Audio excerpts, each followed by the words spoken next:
I'm going to tell you what advice I gave my 10-year-old that she said was not lame and was probably the most helpful thing that I have ever said to her. And I'm going to tell you this as a parent of 3 tiny humans who literally has no idea what I'm doing any day of the week.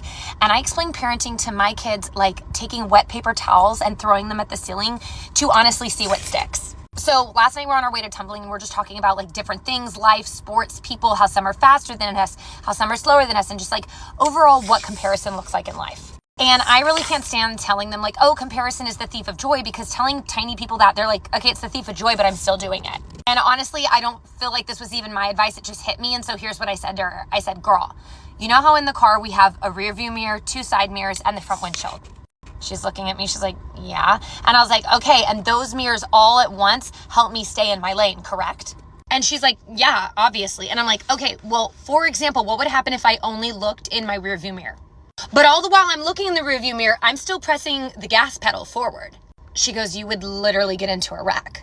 I said, okay, and now imagine I'm on the freeway, right? And I'm not just looking at the side mirrors to see who's around me. I'm straight up just staring out the window, staring at the car on my right or my left. Again, not looking forward. And a big grin comes across her face. She goes, you would crash.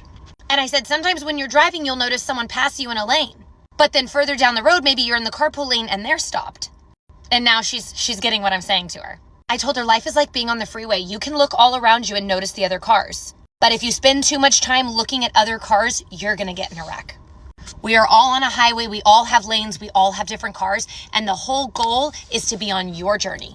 Stop, notice, observe the people around you, but don't get caught up in it. Because if you do, you'll just crash. And she looked at me and she goes, you know, Mom, sometimes when you get advice, I look at you and I go, oh, okay. Huh. She goes, this is the most non-lame, helpful advice you have ever given. She goes, it's giving you know what you're doing. So I had to share it because maybe it'll help you too.